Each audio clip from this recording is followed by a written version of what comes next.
네, 안녕하세요. 수능 사회문화를 강의하는 JD가 좋아하게 될 사회탐구 김제니입니다. 오늘은 우리가 사회문화 1단원 중에서도 조금 오답률이 올라가고 여러분이 어려워하는 그 문제, 바로 사회문화 현상의 연구 방법 중에서 양적 연구와 질적 연구에 대해서 먼저 알아보는 시간입니다. 그래서 우리 이 개념 완성 부교재를 사용하는 친구들은 5페이지, 그리고 나머지 친구들은 그냥 A4 용지나 아니면 본인만의 노트를 펴놓고 공부를 해도 좋겠습니다. 자, 그래서 지금 사회문화 1단원 중에 두 번째 단원으로 이제 나오는 게 연구 방법에 대한 것이고, 보통 수능 문제에서는 아마 우리가 첫 페이지 보통 하단에 좀 어렵게 길게 제시문이 나오는 문제가 있을 텐데 요거랑 관련 있다고 생각을 하면 좋을 것 같아요. 자, 그래서 양적 연구부터 알아보자면, 양적 연구라는 거는 우리가 계량화된 자료랑 통계적 분석을 통해서 이 사회문화 현상을 연구하려는 방식을 말합니다. 그러니까 뭔가 사회문화 현상을 딱 관측을 해서 데이터를 모으고, 계량화라는 건 거의 통계적이랑 비슷하게 객관적으로 어떤 수치로 표현을 하고자 하는 걸 얘기하고, 자, 그러면은 이 사람들은 어떤 전제를 하고 있기에 양적 연구를 하는 거냐라고 했을 때, 자연과학도 눈으로 보고 데이터를 모으고 사회문화 현상도 그렇게 하는 것처럼 둘이 똑같다. 이게 이제 방법론적 이론론이라는 게 전제로 나옵니다. 방법론적. 그러니까 둘이 똑같은 방식으로 연구를 할 수 있다라는 거야. 이론론. 그러니까 사문이라고 막 크게 다른 게 아니고 자연현상처럼 똑같이 현상들 몇 개 관측하고 데이터를 모아서 결론을 낼 수 있다라고 보는 게 방법론적 이론론을 전제로 해서 시작하는 게 양적 연구다라는 거고, 자, 그래서 둘이 동일한 방식으로 연구할 수 있다고 보는 거. 1. 그래서 실험과 관찰을 통해 사문도 객관적이고 보편적인 걸 발견할 수 있다라고 믿기 때문에 이런 걸 연구하기 위해서 양적 연구를 택하는 겁니다. 자, 그래서 이 자연현상이랑 사문현상이랑 기본적으로 공통적이다. 한 가지 방법으로 할 수 있다 라고 생각을 하니까 이 사람들이 이제 양적 연구를 한다고 했잖아. 그래서 키워드 그냥 다 밑줄 쳐볼게. 사회문화 현상에 대해서 뭔가 계량화, 통계적, 그러니까 이게 가능한 이유는 몇 번 데이터를 측정해 보면은 일정한 규칙이 나온다 라고 보는 거야, 이 사람들은. 규칙을 발견할 수 있고 그 규칙을 통해서 법칙을 발견하고, 즉 일반화가 가능하다는 거지. 일반화가 가능함. 그러니까 몇 번만, 그러니까 우리가 뭐 전국의 신혼부부 어떤 게 궁금해. 그러면은 전국의 모든 신혼부부 너무 많잖아. 근데 한 1000명만 뽑아서 조사를 해봐도 대충 법칙 발견과 몇 살에 결혼했는지, 뭐 어떤 식으로 생활하고 있는지 법칙 발견하고 그걸로 아, 전국의 신혼부부들은 이렇게 하고 있구나 라는 일반화가 가능하다라고 보는 거야.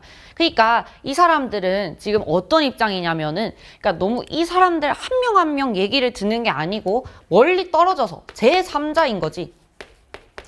제3자 또는 그냥 정확히 말하자면 연구자의 입장인 거지. 이 사람들 한 명 한 명이 지금 궁금한 게 아니고 나는 연구자로서 어떤 결론, 법칙을 내기 위해서 객관적인 태도를 유지하면서 일단 연구를 수행하는 걸 말합니다. 그래서 일단 양적 연구의 기본적인 특징은 이렇게 정리해 볼 수가 있고,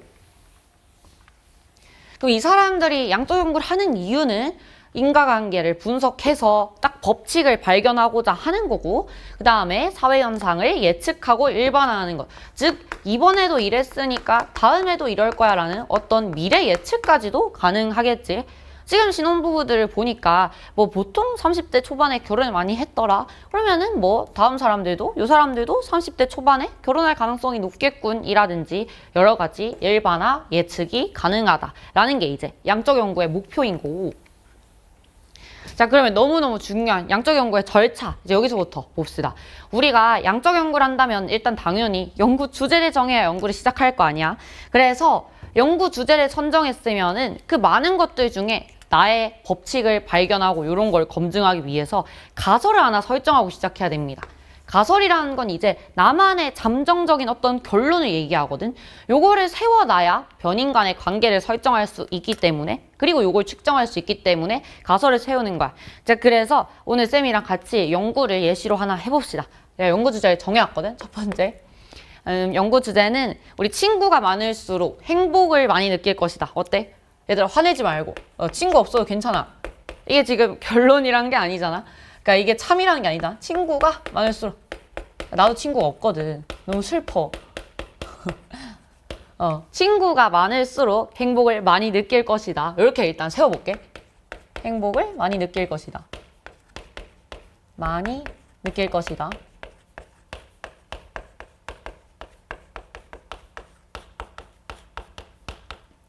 일단 절대 참이라는 게 아니고 일단 이런 잠정적인 결론을 세웠을 때 변인이 어떻게 되냐? 우리 어때 느껴져? 친구에 따라서 행복을 얼마나 많이 느끼는지 이 두 개의 변인을 지금 설정을 했어.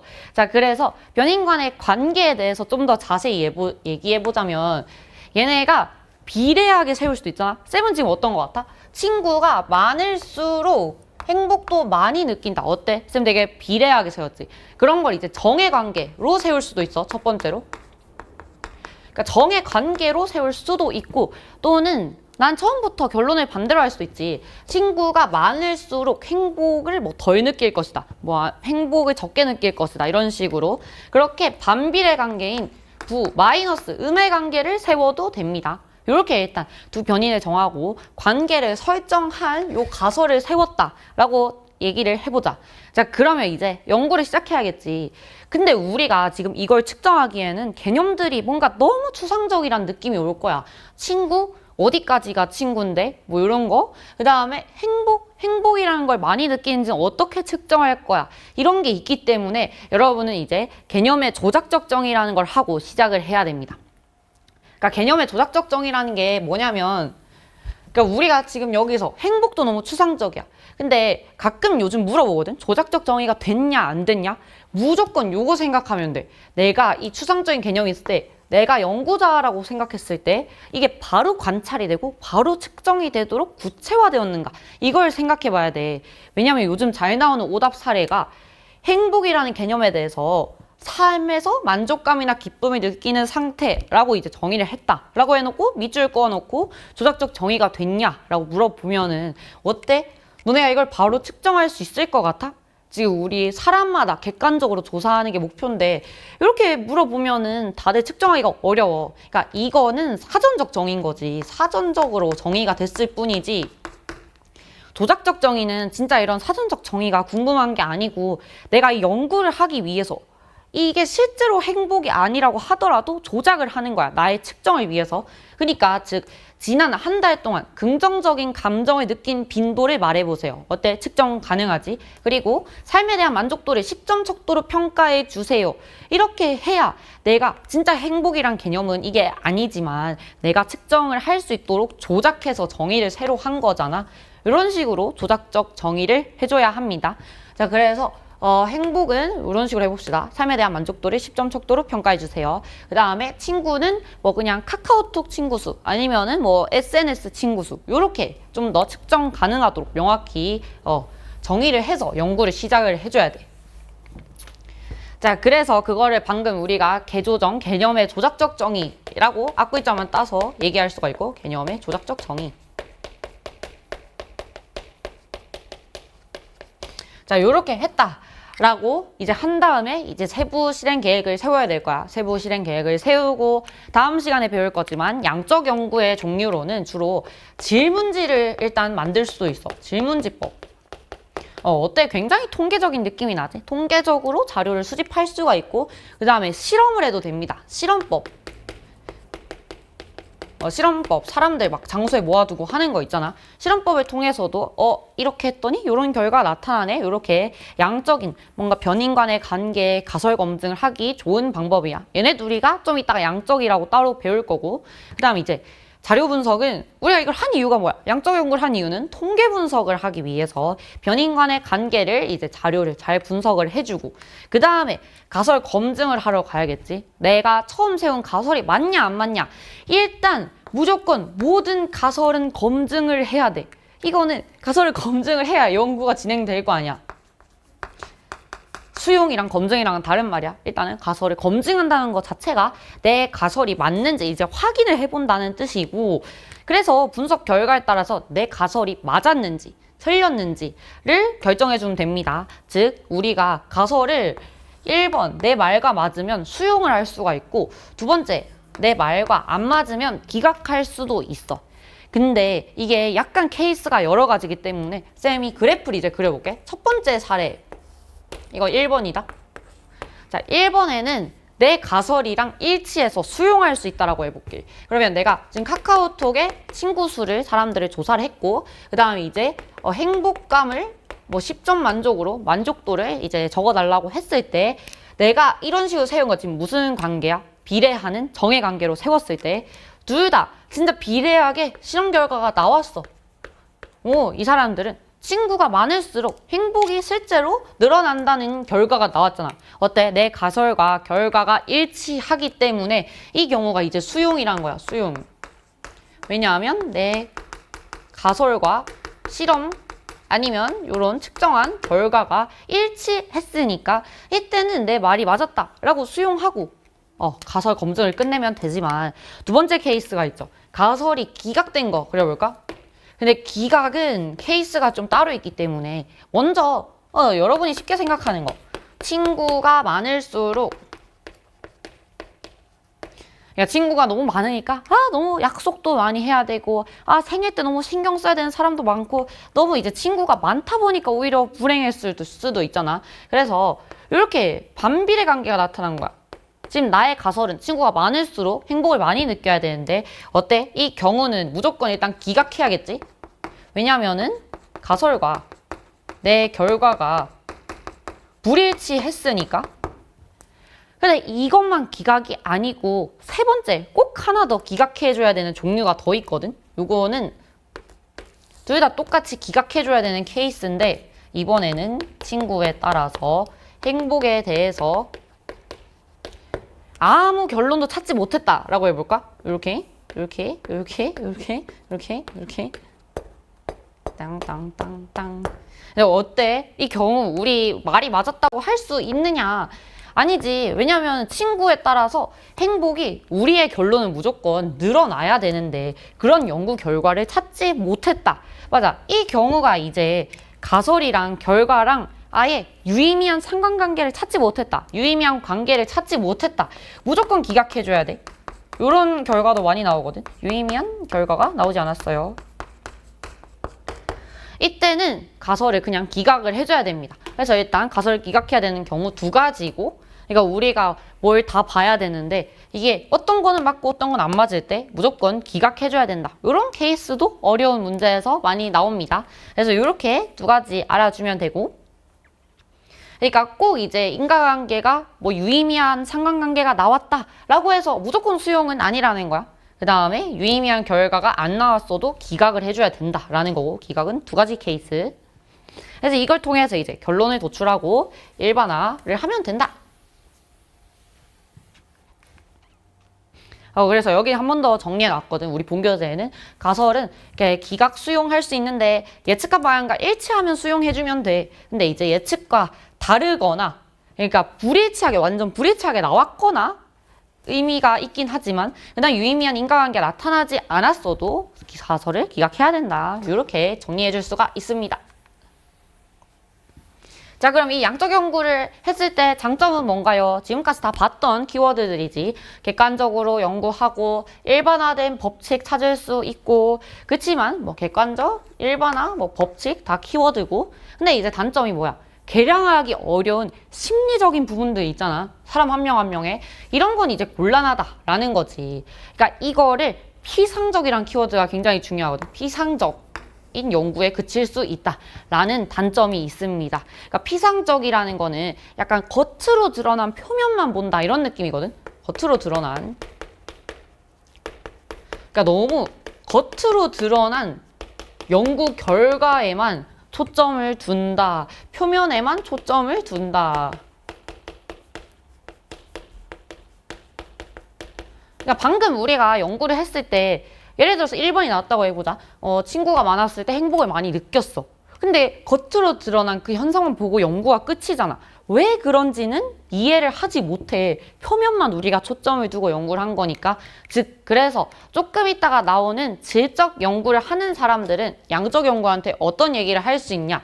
너네는 너무 사회문화 현상을 겉으로만 본다. 즉, 그 안에 사문 현상에 본질을 이해하지는 못했다라는 또 얘기를 할 수가 있다라는 거야. 왜냐하면 왜 행복을 많이 느끼는 건데 친구가 많을수록 이 본질에 대해서는 답을 해주지 못하니까 이런 게 있습니다. 약간 느낌 오지? 양적 연구 어떤 건지. 자, 그래서 사례 읽어보면 다 느낌이 올 거야. 어떤 거 간의 관계, 그 다음에 상관관계, 그 다음에 통계적 관계 분석, 이런 게 이제 양적 연구였던 거고. 그리고, 우리가 이 문제에서는, 이게 이제 시험 문제 좀 어렵게 나왔을 때 사실 알아야 되는 용어들이 더 있어. 무슨 막 독립변인, 종속변인, 그 다음에 뭐 실험집단, 통제집단인지 아닌지, 모집단인지 아닌지 이런 것들이 아마 같이 엮여서 나올 텐데 그거는 정확히 실험법 용어이기 때문에 실험법 파트에서 좀 더 자세히 설명을 해줄 예정이야. 그래서 그거는 잠깐 넘기고 그 다음에 이제 두 번째로 비교할 수 있는 질적 연구 시작해 봅시다. 질적 연구, 아까 양적 연구 잘 들었으면 느낌 바로 올 건데 질적 연구는 그 사람의 생활 세계를 좀 관찰하거나 아니면 면담하거나 이렇게 수집한 자료를 연구자의 해석을 통해서 결론을 도출하는 걸 말합니다. 어제 좀 더 한 명 한 명 이제 그 사람들의 주관적인 세계를 들으러 가는 거야. 이거는 그러면 뭐겠어? 전제가 아까 거랑 잘 뒤집어 봐봐. 아까는 자연과학은 똑같이 뭐 데이터 모으면 된다라고 얘기를 했지만 이번에는 사회문화 현상은 다르다. 즉 다른 방법으로 연구해야 된다. 아까 거는 방법론적 이원론이고 지금은 둘이 다른 방법, 다르다. 이원론을 써야 돼. 이원론. 이게 전제인 거야. 둘이는 아예 다르기 때문에 다른 연구 방법을 써야 된다가 이제 질적 연구의 전제인 거고. 오케이. 방법론적 이원론이라는 거는 이렇게 본질적으로 다르기 때문에 다른 걸로 연구를 해야 된다. 이게 이제 질적 연구의 시작. 자, 그러면은 질적 연구는 방금 정리했던 것처럼 둘이 본질적으로 다르다라고 보니까 그럼 뭐가? 사회문화 현상은 이제 인간이 만들어내는 거잖아. 인간이 본인들만의 저런 데이터로는 연구할 수 없어. 주관적인 어떤 의미, 사람만의 동기가 다 따로 있기 때문에 이제 한 명 한 명 조금 더 초점을 두고 봐야 된다. 이런 게 이제 질적 연구인 거지. 그래서 특정 경험이라든지 과정, 맥락, 상황에서 이거를 우린 아까 피상적이랑 반대로 심층적이라고 합니다. 이게 엄청난 키워드고 심층적, 피상적이랑 반대인 거야. 좀 더 깊게 그 사람의 속마음까지 듣는 거. 그래서 얘는 이제 무슨 입장에서 이해하는 것이 중요하냐면은 더 이상 연구자가 막 어떻게 보는 게 중요한 게 아니고 연구를 받는 대상자겠지? 연구 대상자. 이 사람들 속마음이 궁금해서 관찰하고 면담하러 가는 거기 때문에 이제는 연구 대상자의 입장에서 그 사람들의 현상을 왜 그렇게 했는지 어떤 의미를 가지고 했는지를 지켜보러 가야 되는 연구인 거야. 자, 그래서 이 사람들을 또 키워드 한 번씩 밑줄 쳐보자면은 뭐 주관적 행위자 나왔지, 행위자. 그러니까 절대로 그 현상을 한 사람을 말해. 즉 절대로 연구자의 주관이 중시되면 안 됩니다. 이게 나중에 단점으로 나올 거야. 아니 그 사람 속마음이 심층적으로 궁금해서 관찰하러 가고 면담하러 실컷 가놓고 연구자 자기 마음대로 주관으로 해석해버리면은 연구가 제대로 안 되겠지? 그 뜻이야. 그래서 행위자의 의미 이런 거, 그 다음에 동기, 심층적 다 키워드고 그 다음에 뭐 맥락, 배경, 뭐 사회적 의미 이런 거 다 키워드겠지? 그래서 다 읽어보면 되고. 자, 그래서 질적 연구를 시작해 봅시다. 질적 연구는 우리가 일단 문제가 있을 때 당연히 뭐 주제를 당연히 설정을 해야 연구를 시작하겠지만 근데 질적 연구에서 뭐가 빠져 있어? 가설을 질적 연구에서 어떻게 설정할래 얘들아? 가설을 셀 수가 없어. 그 사람의 속마음을 탐구하러 가는 건데 무슨 우리가 흑마법사도 아니고 저 사람 이렇게 생각할 거야 라고 가봤자 아무 소용이 없습니다. 즉 가설이 이번엔 빠졌지. 그래서 연구 설계를 이제 바로 하고 어쩔 수 없이 바로 면담하러 가야지. 그래서 그걸 이제 면접법이라고 하죠. 면접법을 다음 시간에 또 배울 거고 그 다음에 지켜보는 거 참여관찰법이라고 합니다. 참여관찰법. 관찰법을 활용해서 자료를 수집할 수 있다. 이렇게 정리해주면 되고 그 다음에 그럼 우리가 조금 더 속마음이 궁금해서 가는 거라고 했잖아. 이때는 이제 막 설문조사를 모으고 어떻게 하는 것보다는 미공식적인 자료가 중요해진다. 미공식적인 자료라는 거는 그 사람들의 조금 더 일상생활에서 의미를 발견할 수 있는 뭐 일기장이라든지 아니면 뭐 친구랑 나눈 뭐 카카오톡 대화록 뭐 이런 것들을 보면은 조금 더 그 사람이 어떤 의미를 가지고 그 현상을 만들어냈는지 볼 수 있을 거 아니야. 이런 것들 이제 수집을 해야 되고, 그 다음에 정말 중요한 키워드 2개가 나옵니다. 직관적 통찰이라는 거를 일단 써야 되고, 그리고 우리가 직관으로 딱 그걸 보면서 바로 느끼는 거야. 즉 막 집에 돌아가서 논리적으로 추론해보고 통계적으로 따져보고 이런 게 아니란 뜻이거든. 이게 이제 논리적, 그 다음에 통계적 관찰이랑 약간 다른 건데 얘랑 반대 느낌이라 생각하면 되고, 직관적으로 저 사람이랑 면접을 해보니까 그냥 딱 느낌이 직관적으로 이 사람이 이런 생각을 하는군, 이런 거. 멀리서 지켜봤더니 저 애기는 이 행동을 이런 생각을 하는군. 직관적으로 통찰을 해야 돼, 그 사람의 주관적인 걸. 그 다음에 그 사람의 입장을 계속 우린 주관적으로 보는 거니까 감정이입해서 봐야 좀 더 그 사람의 의미 이런 게 잘 도출이 되겠지. 그래서 질적 연구는 우리 보면 어때? 면접법도 뭐 대학 같은 거 면접 보러 가면은 우리가 교수님들이 보면서 바로 이제 밑에 종이에다 체크를 하십니다. 이런 얘기 같은 거, 그때 직관적으로 느껴지는 것들을 바로 수집과 해석을 동시에 할 수도 있다라는 것도 좀 중요한 질적 연구의 특징인 거지. 교수님들 바로 들으면서 틀린 말 있으면 바로 체크 이렇게 해버리실 수 있잖아. 그래서 이제 이거를 해석이 솔직히 3, 4단계 따로 될 수도 있고 같이 될 수도 있고, 그래서 이렇게 주관적 세계가 갖는 의미를 도출해냈으면 질적 연구 끝, 이렇게 정리해 줄 수 있습니다.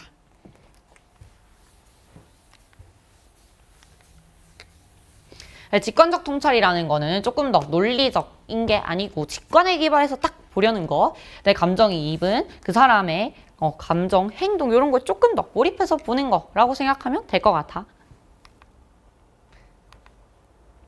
자, 그러면 질적 연구를 했을 때 장점은 뭔가요? 양적이랑 반대니까 얘네들도 반대겠지. 주관적인 거 볼 수 있고요. 물론 연구 대상자 맥락 반영해서 계량화하기 어려운 거, 이번엔 이쪽으로 가면 되겠지. 계량화하기 어려운 심리적이나 왜 그랬니 이런 거 잘 볼 수가 있고, 즉 똑같이 통계적으로 설명하기 어려운 거 이면이라고 합니다. 아까는 표면이었잖아. 이번엔 이면인 거야. 그래서 아까는 피상적 표면, 이번에는 심층적 이면.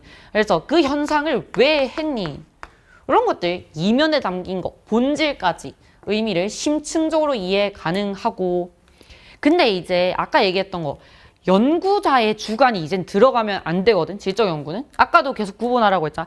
연구 대상자의 주관을 실컷 보러 간 건데 자기가 혼자 멀리서 지켜보다가 저 사람은 뭐 대충 이런 것 같아, 내 맘대로 해석해버리면 연구가 망하기 때문에 연구자의 주관이 해석이 될, 개입이 될 우려가 있다라는 거야.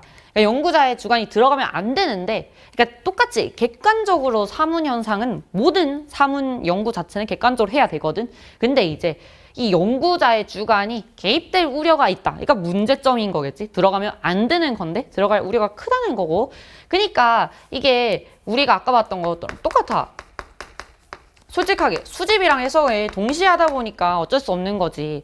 뭐 예를 들어 실험이 끝나고 나서 내가 통계적으로 논리적으로 살펴보는 거랑, 그 다음에 질문지를 뿌리고 나서 집에 가져와서 하나하나 그냥 질문지 결과가 나온 대로 보는 거는 나의 주관에 그렇게 집어넣기가 힘들지만, 그 사람이 말하는 걸 보면서 교수님이 바로 채점하고 바로 이 학생은 이런 거군 해석하다 보니까 어쩔 수 없이 그 사람의 주관이 들어갈 수 있다라는 거야. 그래서 일반화나 그리고 또 객관적인 법칙을 발견하기는 어렵다. 한 명 한 명 좀 더 심층적으로 보러 간 거니까 이런 장단점이 서로 반대가 된다라는 것도 정리를 잘하면 좋을 것 같아. 그래서 사례들 읽어보면은 이제 사회적 의미 분석, 상징적 의미 파악, 뭐 심층적으로 조사하는 거 이런 것들이 나와 있습니다. 자, 밑에 보면은 그래서 양적 연구랑 질적 연구를 총 정리를 해보자. 자, 공통점은 둘 다 현실 세계에서 확인할 수 있는 경험적 자료를 기반으로 분석해야 된다. 그치? 사회문화 현상은 저번에도 했어. 경험적 자료를 기반으로 볼 수 있는 거니까. 그러니까 제니티는 죽어서 천사가 될 것이다. 이런 것들 연구 둘 다 할 수가 없어요. 근데 이제 우리가 정리를 해보자면 내가 똑같은 주제라고 하더라도 규칙성을 발견하고 싶다. 그러면 이제 양적을 선택을 하시고 그 다음에 주관적인 동기나 상황적 맥락을 좀 더 보고 싶다. 질적 연구를 선택하면 됩니다. 즉 서로 일단 서로 다르니까 보완할 수 있어서 함께 사용해도 괜찮고 즉 무조건 뭐 하나의 주제에 1 연구 방식이 들어가야 된다는 건 또 아니고 하나의 주제인데 양적했다가 질적했다가 이렇게 해도 돼.